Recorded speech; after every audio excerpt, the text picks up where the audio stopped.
We get Emma questions though. Go ahead, who's first? Wow. I love your show. I've been getting everybody to watch it, whether they have to go on Hulu or wherever they have to go. Watch it. Brilliant. Thank you. Thank you. My question is, what about Faye? Will he be coming on? And I'm thinking he might be Emma's baby daddy. I will say that, what happened today is definitely one of the dangling threads from last season, and I would be awfully disappointed if I had to wait another season to find out.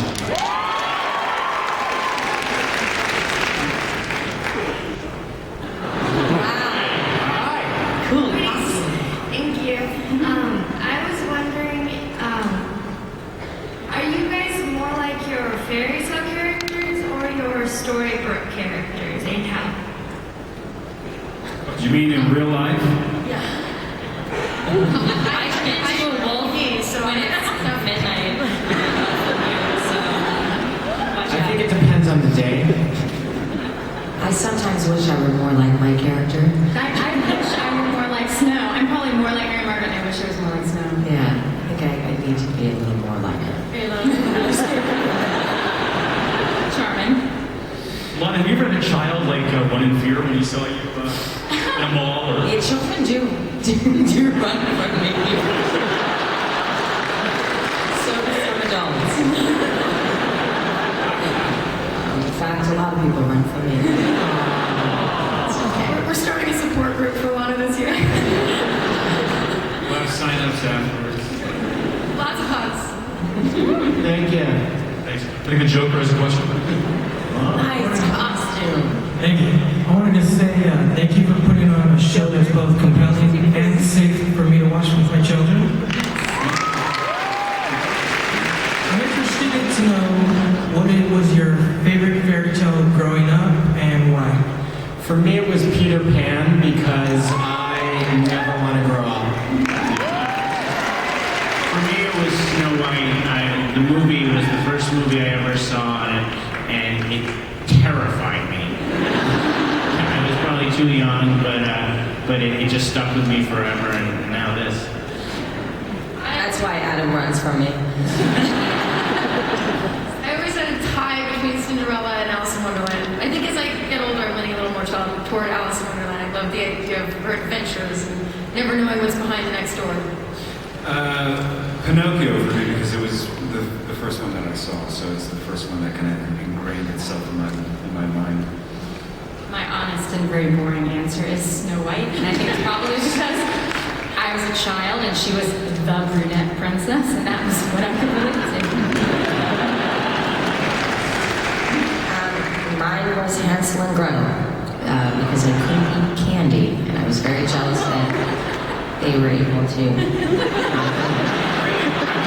Please sign up for the support group.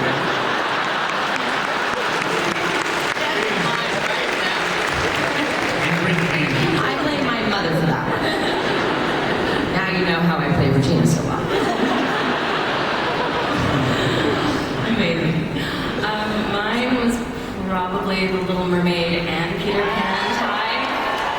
I think because I either wanted to be under the water or flying in the sky. One of the two. Oh, that's kind of cool. Now, mine's really not interesting at all because I couldn't really watch this stuff when I was a kid. I was into more Hitchcock and strange documentaries about murder. Psycho is one of the better fairy tales. It's right up there. I do remember wanting to be Pippi Longstocking for a few years.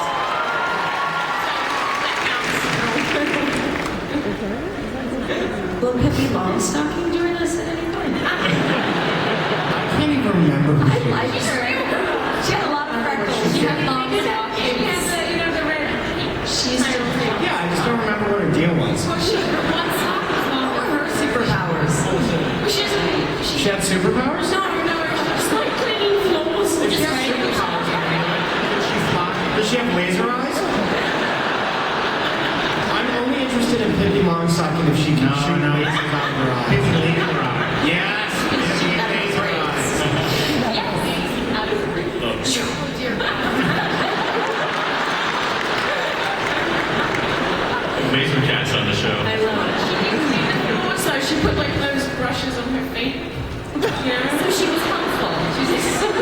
Next question. Since you've been basing most of your fairy tales off of like fairy tales in Europe, were you thinking about ever going towards like other like different cultures, like stories from different places? Yeah, I mean, absolutely. We would love to be able to draw from stories all over the world. And, you know, I think sometimes it's just a matter of we only have so many episodes and it's just a matter of getting to them. But we definitely would love to do that. And we definitely try and bring a little bit of international storytelling to it. And thanks to you guys, we've had the opportunity to tell more stories this year, and we are excited to do it.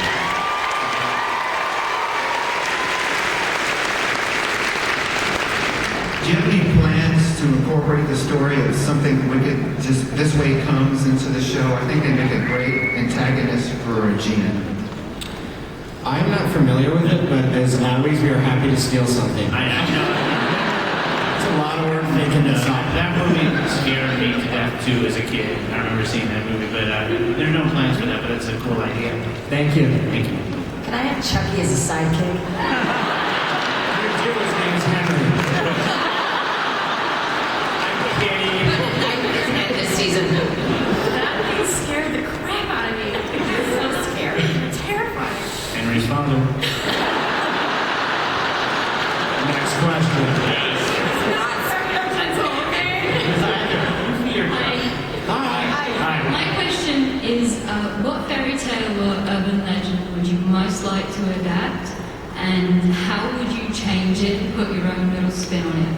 I think this show is kind of the fairy tale thing we're doing. I think that, like, really the answer to that is kind of what the show is, and one of the things about the show that we love doing is not just adapting them, but kind of mashing them up together and trying to find new, unexpected ways to tell the stories and to tell you new things and to go beyond what we grew up with and what we've loved our whole lives. Cool. Next. We have time for one more. Oh, this is going to be the one. Okay, my question is for Emily. Congratulations on being a regular, and on behalf of Fan Form, the Roswell fans love you.